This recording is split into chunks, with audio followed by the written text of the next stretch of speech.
registrar at American University of Paris. So I don't I was going to live with her. It could have been awesome. Instead, I met my husband and got married. But just, I went to law school. let them handle it. Gentlemen, You know what I mean? Okay, Okay? I'll save my, Save it. save my, how are ya? No, it's, How you doing? he's not. Oh, I didn't realize you had your name on it. Yeah, my shirt on. Good luck. didn't even realize, didn't I? Welcome. Hello.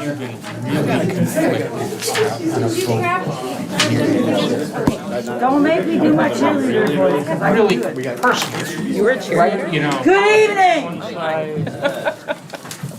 I'd like to call the Mass Transit Committee to order this evening. Welcome to everyone, all our guests. And let's start with the attendance.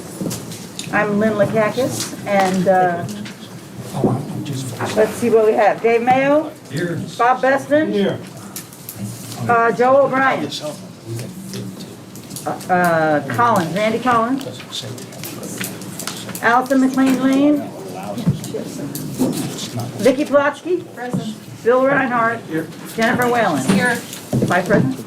Five present, so I guess we can begin.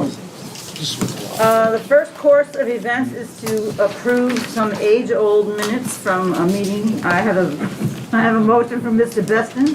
Can I have a second? Second from Mr. Reinhardt. All in favor? Aye. Beautiful. Motion passes. Next, if I could only read it, let's see.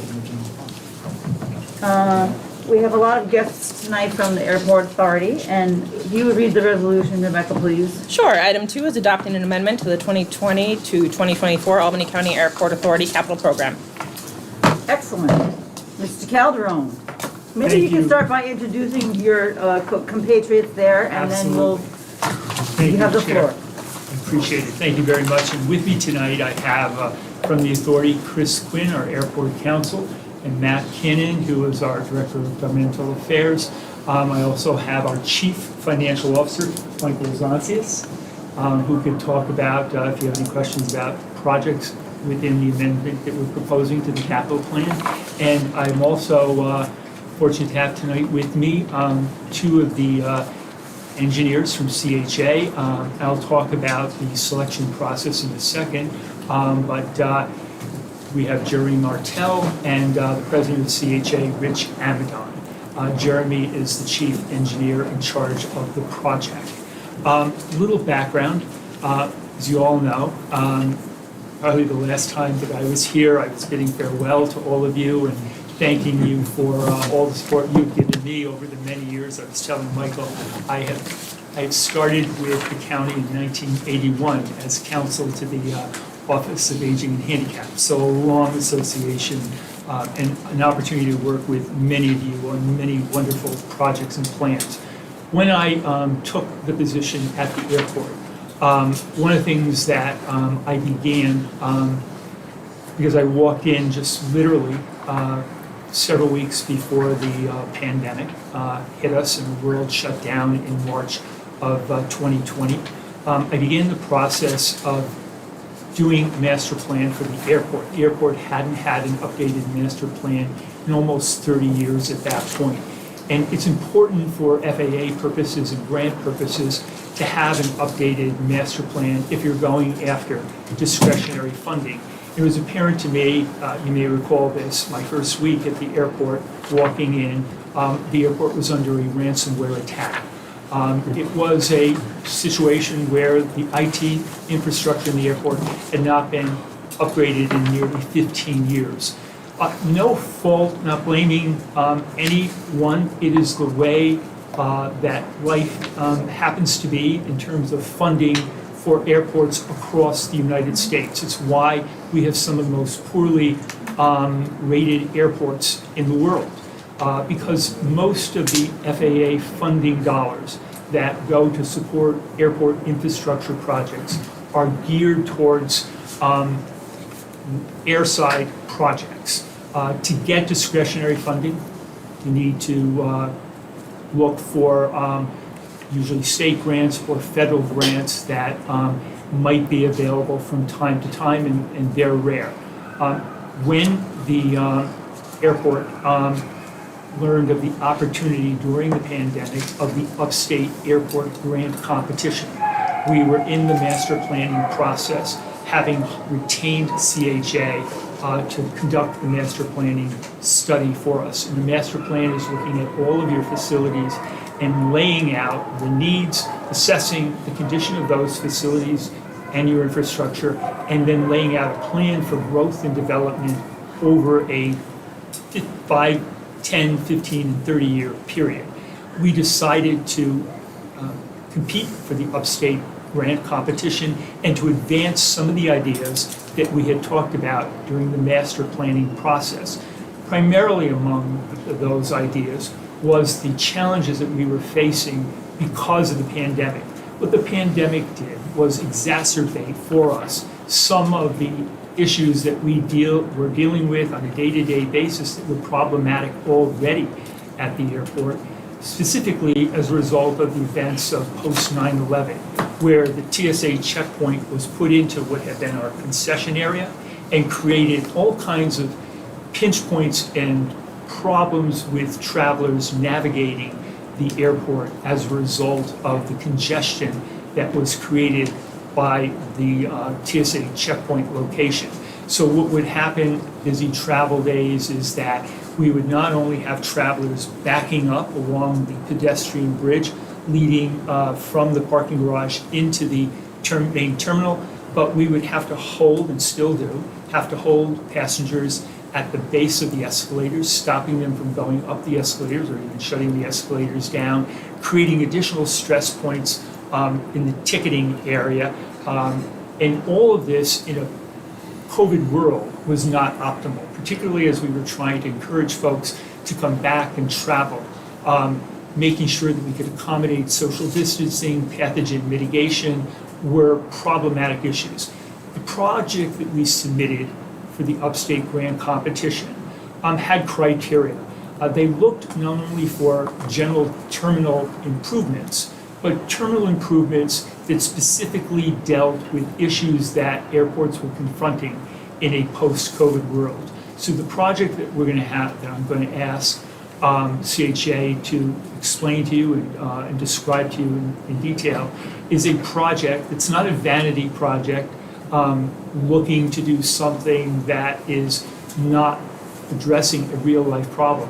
This is an application that was made to the state to address specific issues dealing with HVAC, heating systems, getting fresh air into the terminal, making sure that the terminal was larger to accommodate an expanded TSA checkpoint, moving that checkpoint forward so that it accomplished a couple of things.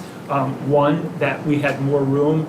The bridge now becomes an actual extension of the terminal, creating more room pre-TSA, but also by moving it forward, creating more opportunity for travelers as they get beyond the TSA checkpoint to gather themselves, to have an opportunity to relax and to not be as highly stressed as they are right now when you get right out of our TSA checkpoint and you're literally standing in line at Chick-fil-A or at Starbucks. So this is an opportunity to address those post-pandemic issues.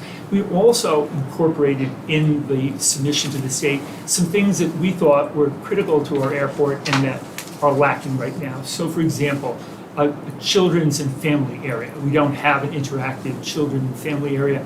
We have so many folks, nearly over 30% of our flights go to Florida, many of them families going down with young kids traveling to Disney World and other attractions in Florida. We thought it was important to have a children's center for families and children while they're waiting for their planes.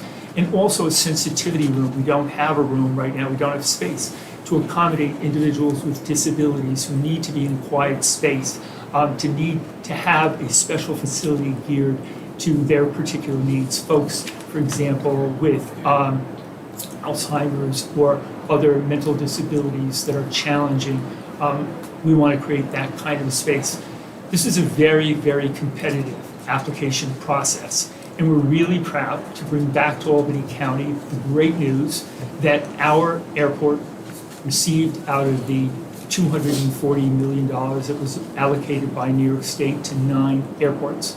the highest amount, nearly double the amount given to any other airport within the state, because New York State believed that we had met the criteria that they were looking for.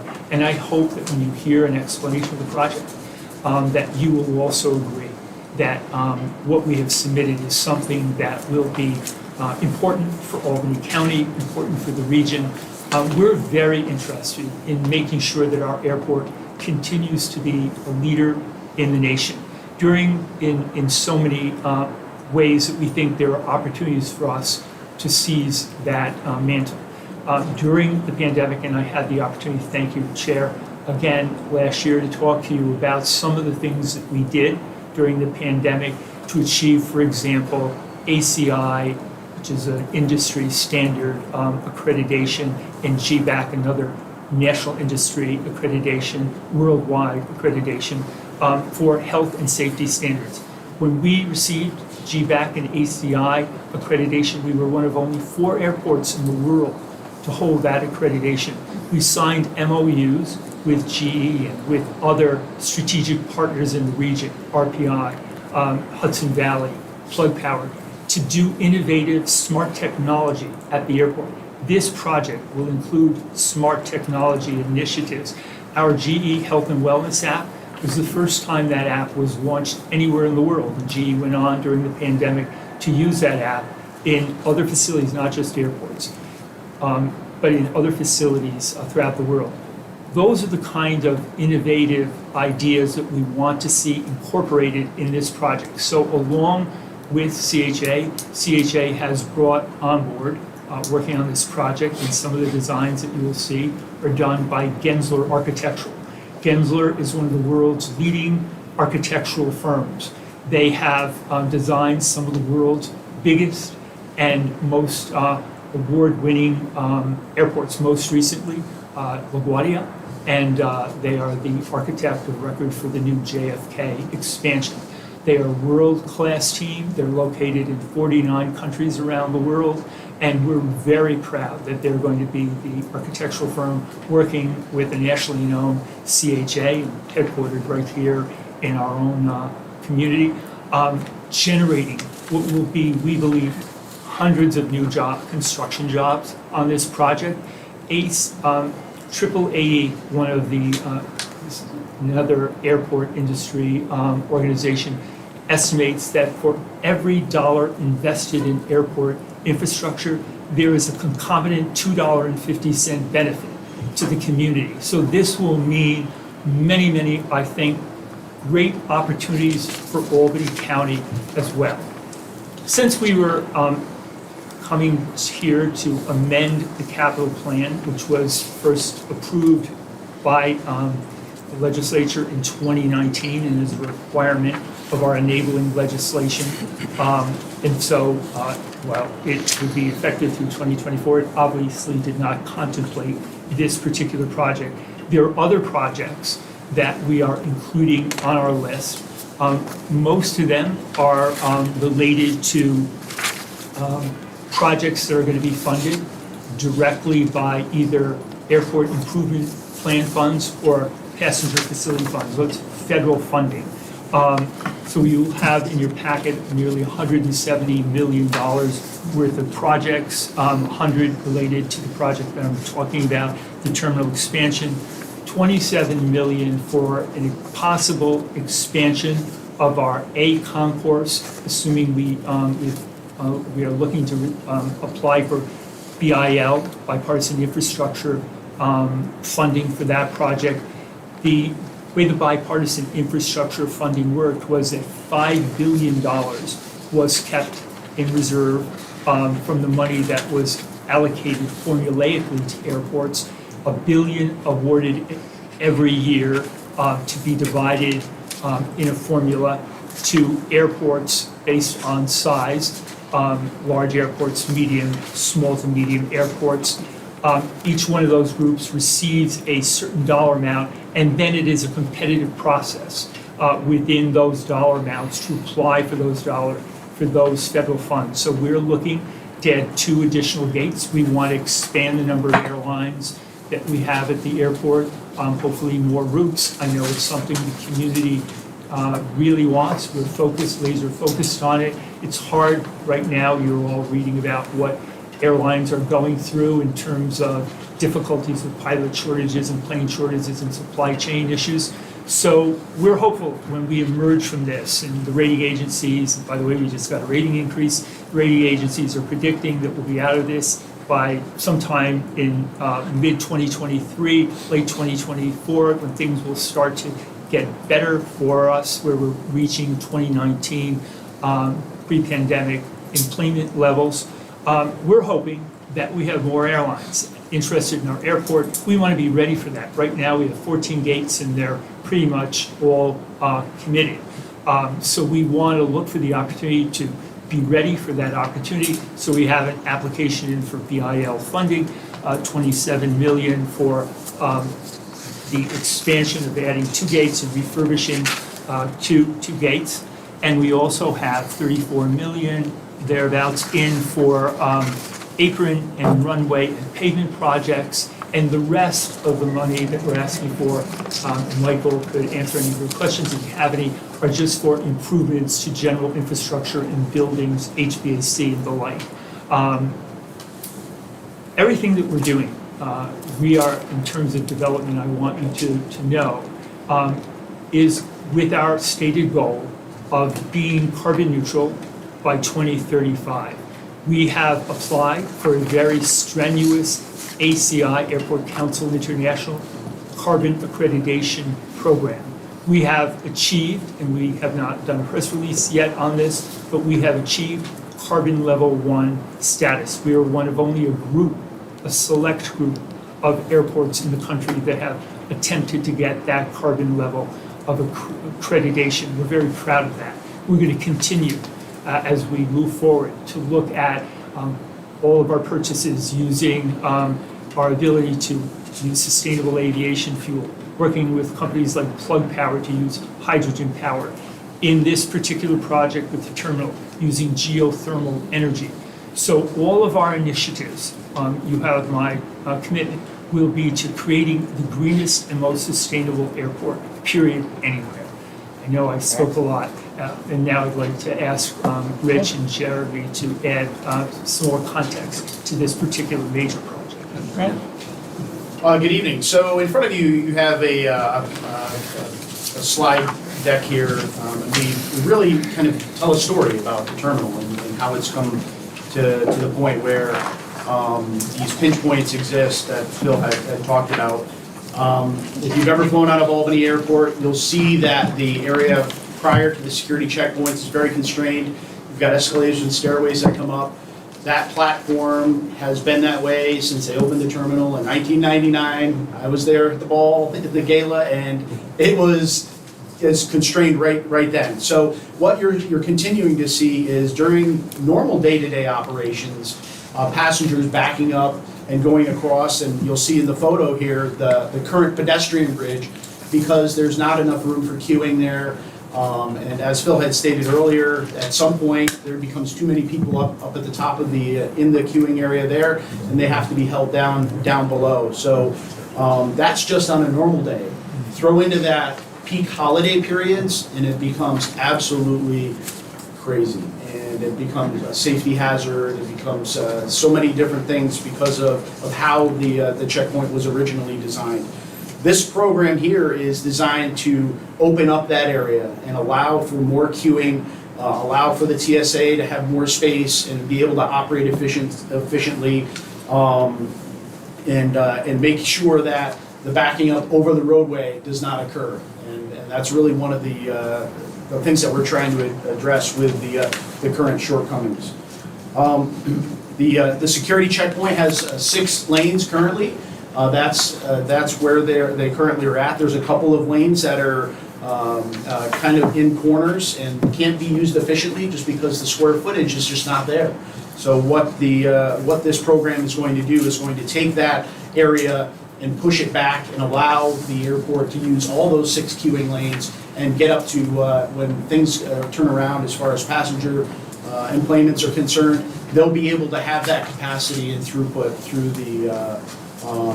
the checkpoint itself. And just going into the terminal hub, it's just to give you an idea of what we're looking at doing is, and we've done this at other airports throughout the country. The CHA works at over 250 airports across the country. We've helped our clients with a similar type of constraints remove those, and so has Gensler.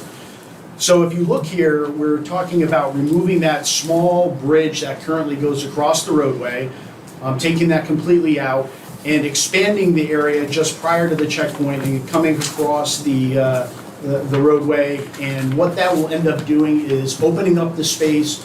It'll provide more open air. There'll be new air handling units to have the exchange of air in there. So you're gonna see a more space, a better quality of air in and around that area. We're going to right-size the landside portion, which is the portion that's just before you get up to the checkpoint.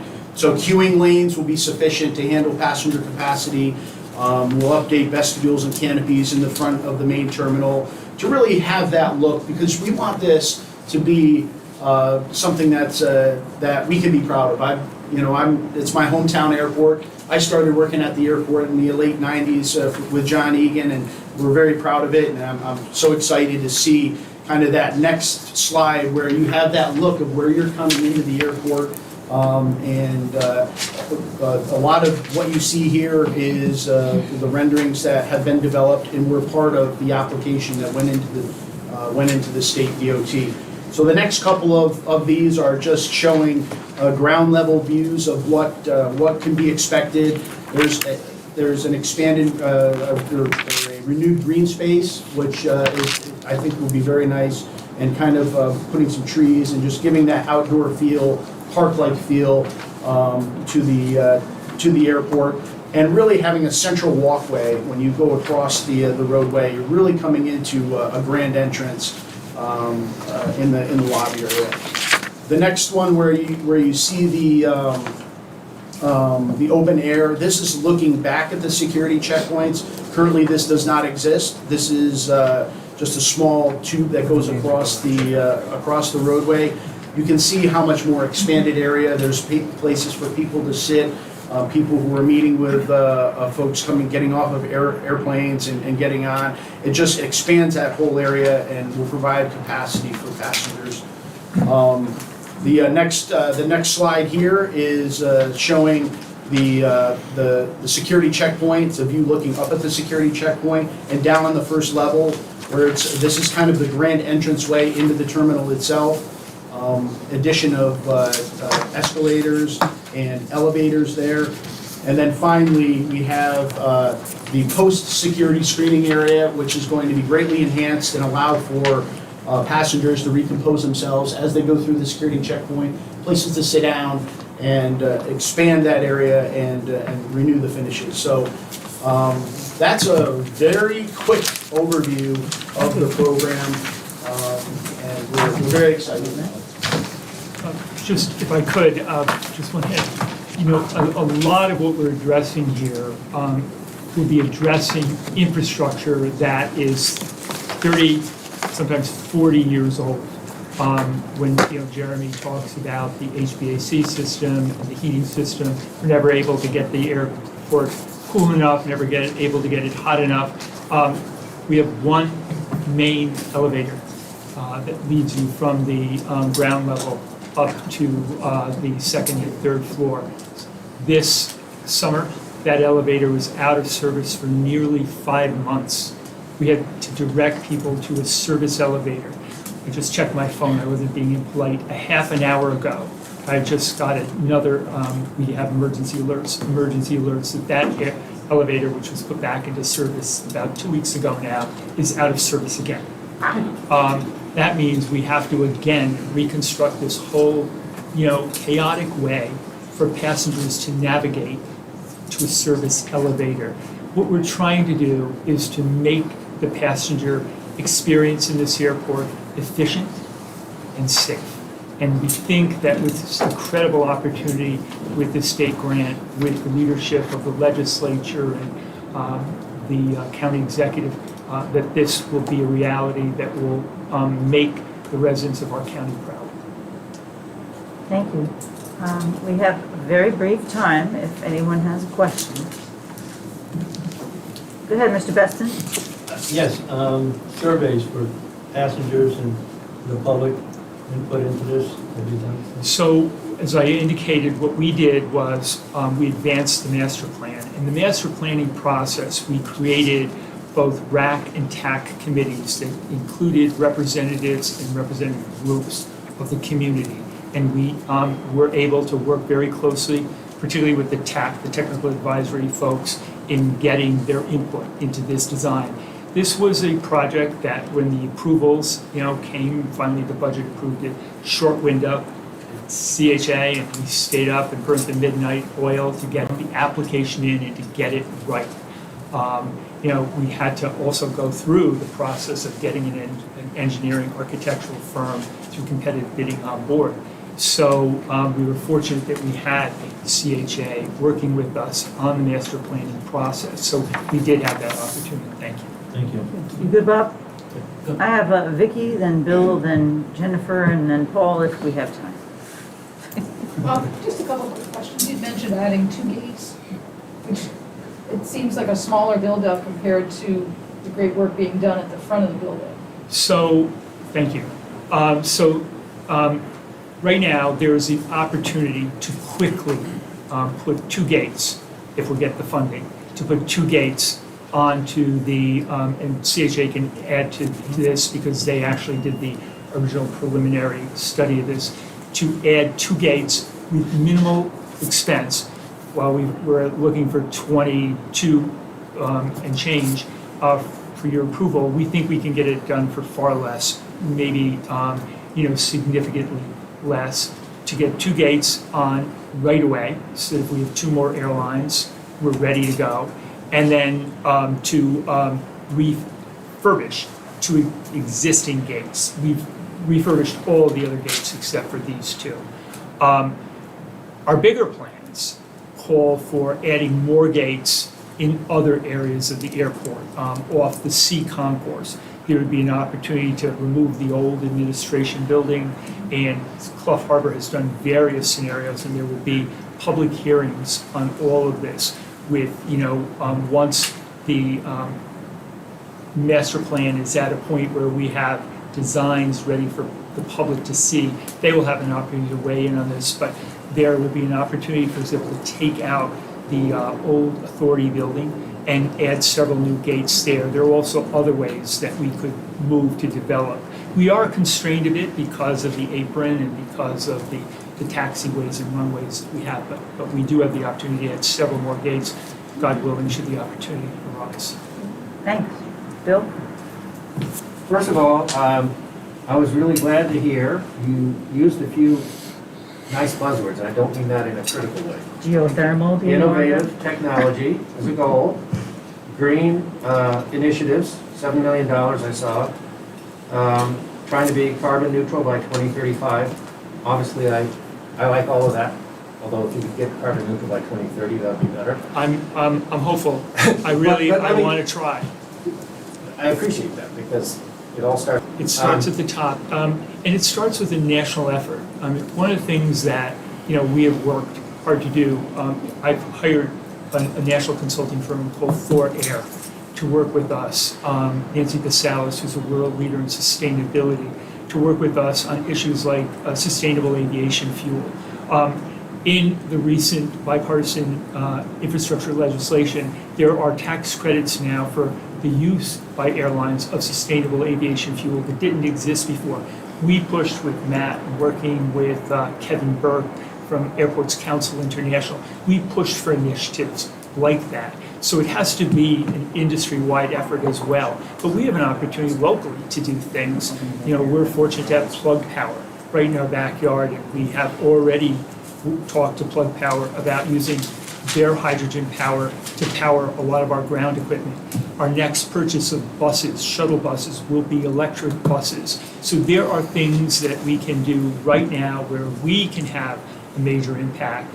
I indicated we're looking to do geothermal in this project, but it already includes additional solar panels in addition to the ones that we have right now, the addition of more electric recharging stations. We've integrated those into our garage, and we're looking to put even more in. So there are many things that we are doing to not only be more sustainable, but to be on the cutting edge of technology.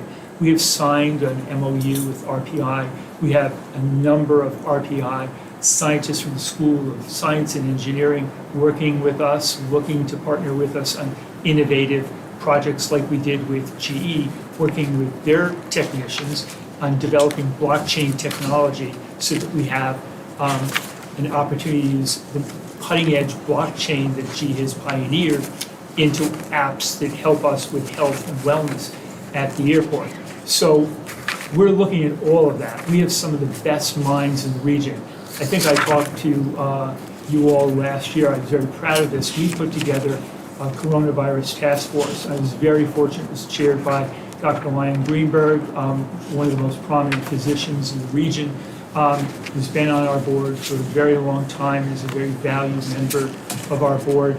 And Dr. Greenberg, Dr. Whalen was on that, Dr. Daly from Albany Medical Center, and Dr. John Nelson from General Electric was on it. Dr. Nelson is an advisor to Dr. Fauci in the National Institute of Health. He's a pioneer in RNA research, working on ways to make vaccines more affordable for distribution in third world countries. He lent his expertise to me as I was making decisions on what technologies I could be bringing into the airport to deal with the challenges that we were facing. For example, touchless elevators, UV lighting on our escalators, and a whole variety of other recommendations that he made to me to help us through the pandemic period, which was the most disruptive period, as you all know, in not only the aviation industry, but in all of our lives. Excuse me, Phil? So I'm sorry that maybe we should have you back to the Technology and Green Sustainable Committee I could go also, on. but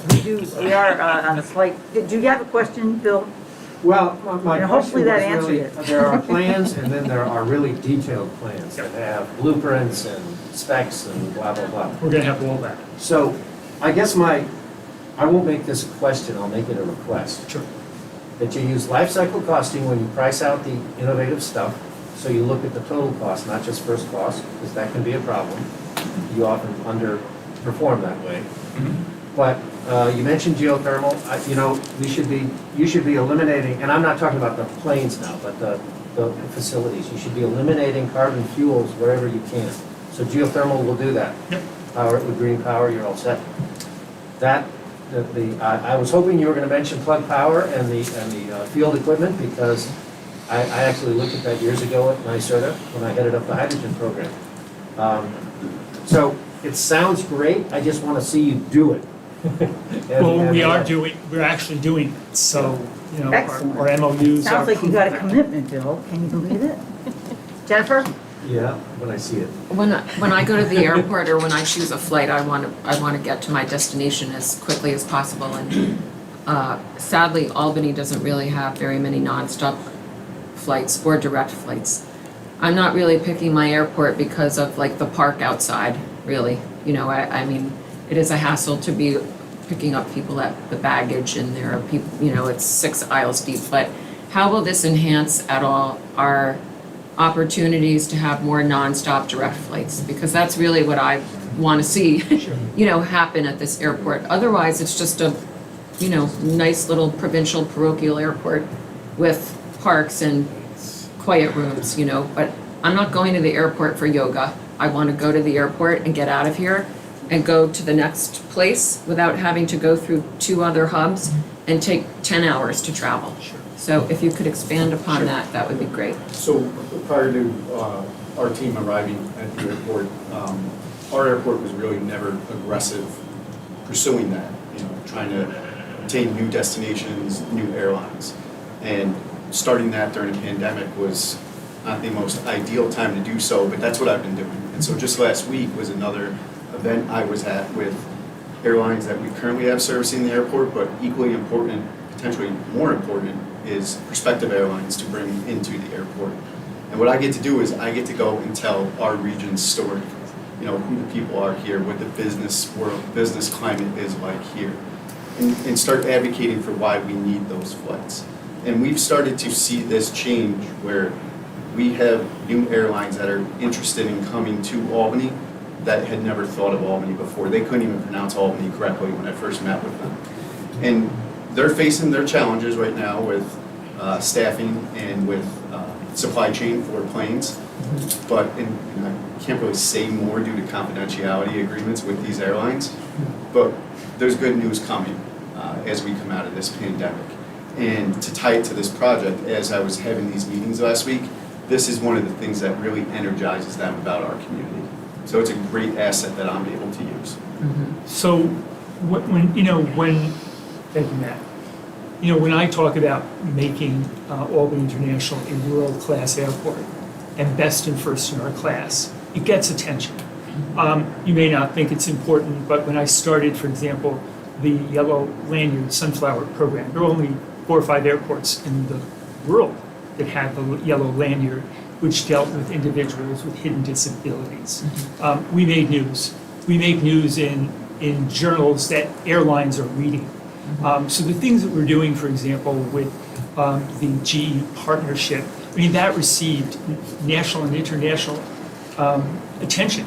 The president of the GE division that was handling it said, "We're thrilled to be your wingman, and how can we partner more with Albany International?" When I'm partnering with folks like Dr. John Nelson that I talked about a second ago, who's a consultant to the National Institute of Health, that gets attention. So the things that we're doing, hopefully, not only are beneficial to our airport, which we believe they are, but they're also putting Albany on the map so that airlines are also paying attention, and so that when we're knocking on doors, they go, let's take another look at that place. We certainly appreciate your efforts. Paul? Quick question. Phil, well, you know or not, I live very, very close to the airport. And one of the beauties of Albany Airport is you can drive there and you can pick somebody up or drop somebody off with fantastic ease. And I kind of am a subset of what Jennifer was talking about before. I hope in everything you do, you think about how quickly people can get in and get out. One of the things where this park and reflecting pool was, I think that's all short-term parking now. So it's where the blast wall is, and it will not be that, I mean, that's a rendering. Okay. An But I architectural mean, rendering. I guess what I wanted to stress is that when people come there and they know they're picking up somebody from a flight, having access to that short-term parking area without having to go into You're one of the You're still gonna have access. one to of the behemoths, I would hate to see that I don't want to say obliterated by green space, but that's one of the things that really makes our airport And I special. totally agree. It's easy to get in, easy to get out. We want to make it even easier for people to navigate through, less stressful. So that's an important point. Thank you. Excellent, thank you. Mr. Joy? Thank you, Madam Chair. Thank you for coming in tonight. Thank you all. Oh, we're not done yet, I got one question. Yes. One question, well, Yes. kind of a statement and a question. Number one, thank you for coming down. For us in the legislature, and for me in particular, it's fun to build on our history and build on our county assets, with the airport being one of them, and the MVP arena, and every chance we get to make a big splash and make a big change, we like to do that. So thank you, and we'll be following it closely, and thanks for coming down. One of the best parts about our airport is that we have a military courtesy room. And whether you're going to training or you're deploying somewhere, it's nice to have somewhere to go that's quiet and relaxing before you get on a plane to wherever you're going. So I'm wondering if the military courtesy room is included in the footprint anywhere here on an improvement. It's not going to be affected. I mean, my goal is someday to enhance that military training room. I think it's too congested, but this project will not impact the military training room. As more funds become available, we're going to continue to look for more funds. I'd love to grow that room so that it becomes a bigger space. Thank you very much. So we're going to have a decision on this item, so I'll take a motion if anybody. Mr. Reinhardt? I'll move, Mr. Move it forward. Yes. Adam. And second, Mr. Beston. All in favor? Aye. Thank you very much. Thank you all. Thank Look you. forward to you all Thank coming you. out. Thank you. Cutting the ribbon tonight. Thank you.